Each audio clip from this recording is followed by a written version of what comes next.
Okay, so this one comes straight off the formula sheet. So we've got the probability of A given B is equal to the probability of A intersection with B divided by the probability of B. Now, with a bit of jazzy rearrangement, we can actually make this applicable to our first question. So what I'm going to do is essentially times both sides by the probability of B. So he jumps up here, divide both sides by this.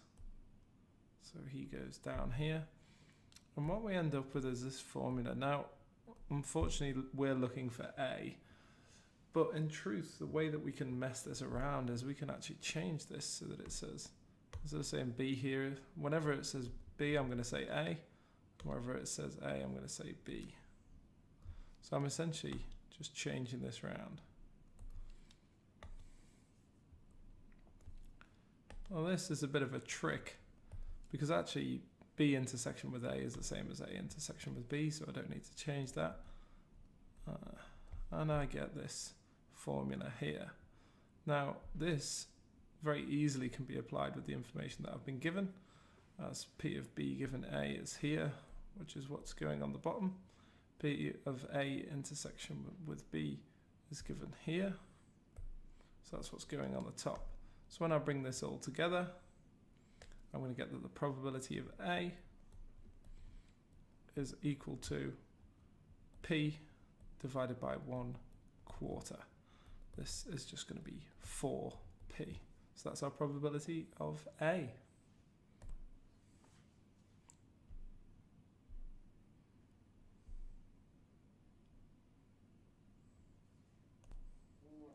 So this one continues quite nicely from the last section because really I now need to figure out the probability of B in my opinion. I mean, I'm sure there's other ways of doing this, but this is the way I like to go. So we've got probability of B and we're basically just writing down this same formula. The probability of A intersection with B. And this time we're over the probability of A given B. Okay, so what we've actually got is the probability of B is equal to P over, this time A given B, we've got up here, is 1/5. So we've got the probability of B is equal to P over 1/5, which is equal to, I'll just move this down, 5P. So we've got probability of A is equal to 4P and probability of B is equal to 5P. Now if we move and get this, I mean there's a number of different ways to do this. Probably the easiest on a test on this kind of graph paper is to do out a little chart. So we've got all the intersections, got B, not A, not B, and we're looking really for what's going to land in this box. Now in total we know that the probability of A is 4P, we know that the probability of B is 5P, and we know that A intersection with B is P, so we know that this is 4P.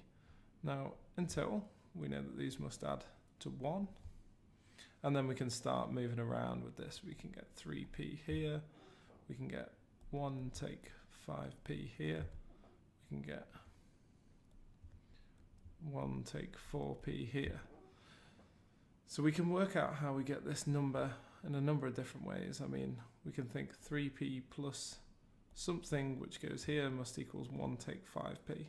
So let's say that we're going to work it out that way. 3P plus R, X, our unknown, must equal 1 take 5P. Doing a bit of algebra, so I'm going to move that 3P over onto the other side. I'm going to get 1 take 8P.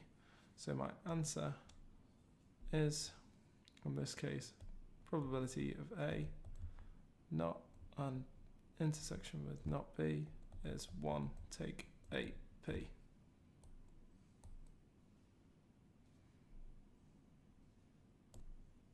So this one, if you know the move, if you like, this one's not too bad. What we've got to recognize is, if you think about it as a Venn diagram, what we've just talked about here, the P of A intersection with B, in this diagram, what this actually is this is the area, the intersection of the area that is not in A and is not in B. So this is all of this around here. This is all this whole area. So really, that means that this little bit in the center, this A union with B, which is what these two purple sections are, well, not purple, but clear sections at the moment. So these bits in the middle, this is the rest of the circle. So actually this bit is in the center. So actually what we have is, on the outside we have 1 take 8p. So in this center bit here, in total, A union B must be equal to 8p. So actually, given that the probability of A union B is 8p, what we actually can do is rewrite what we've got here, which is 8p is less than 1/5. So when I divide both sides by my 8, what I'm actually going to get is p must be less than or equal to 40. Now I'm not quite finished there, because obviously a probability, it does give us a bit of a hint. It's an interval. Now obviously a probability can't be less, it can't even be equal to 0. So actually what we get is 0 is less than p, which is less than or equal to 1 in 40. And that's 2 marks.